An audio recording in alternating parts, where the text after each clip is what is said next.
Right now, due to a massive convergence of geopolitical crises and economic strain, global supply chains are slamming the brakes.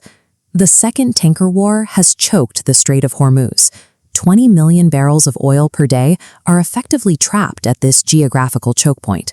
Traffic through the strait plunged 98%, sending Brent crude spiking to $95. This oil shock pushes month-over-month CPI inflation up 0.9%. Meanwhile, the secured overnight financing rate flatlines at 3.57%, mathematically failing to keep pace with the rising cost of living. Overlaying this is the Powell probe. A federal investigation into Federal Reserve leadership is shaking global confidence in the stability of the US dollar itself. War, inflation, and institutional instability. Investors face a triple threat. Traditional aggressive growth portfolios are not built to absorb this specific combination of shocks. If you are heavily allocated to the S&P 500 and the Nasdaq right now, you are feeling the headwind. Growth stocks are bleeding capital. You have to make a choice. Do you hold your breath and ride out the volatility, or do you restructure into a defensive fortress portfolio? The financial press is heavily promoting a survival kit strategy, advising retail investors to rotate into hard assets, national security, and essential services. Buying safety in 2026 comes with an invoice.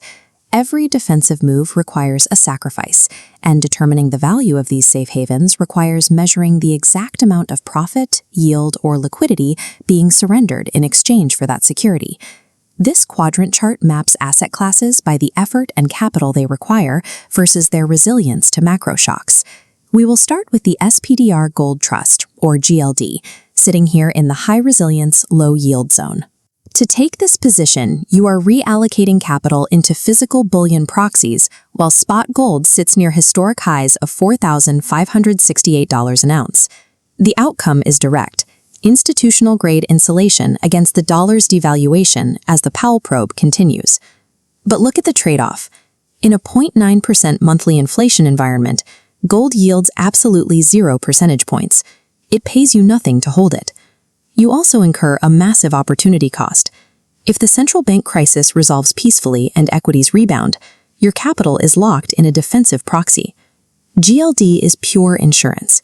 You are paying with your yield and upside potential to buy protection against fiat failure. Updating this chart to look at the geopolitical hedge, we place Lockheed Martin, LMT, right here as a moderate resilience, moderate yield asset. Here, you are buying equity in a primary defense contractor, while global conflict is peaking. You capture utility-like guaranteed revenue drawn straight from a proposed $1.5 trillion defense budget, driven by surging kinetic demand for missile defense systems. It also builds a floor under your portfolio, with a steady dividend yield around 2.46. Waste management has the pricing power to seamlessly pass inflationary costs down to consumers, protecting their margins regardless of what CPI does. By choosing this utility-like stability, you accept a hard cap on your growth. Waste management acts as a bond proxy designed for defensive stability. You sacrifice any potential for a 10x growth multiplier. Finally, we update the chart to identify the liability you need to purge. Capital One, COF, flashes red, sitting completely outside our safe zones. This represents holding unsecured consumer credit equities during a period of high inflation and low GDP growth. First, your upside is strictly capped. New federal credit limit regulations are directly squeezing the net interest margins lenders rely on for profitability. Second, your downside is completely uncapped. The economic shocks of 2026 are actively driving up credit card default rates. Regulations cap the upside, while defaults leave the downside exposed. Consumer credit represents an asymmetric risk trap in 2026. There is no perfect risk-free asset in 2026. Every defensive play requires a distinct sacrifice. This scenario scorecard breaks down 3 distinct investor profiles so you can match the asset to your objective.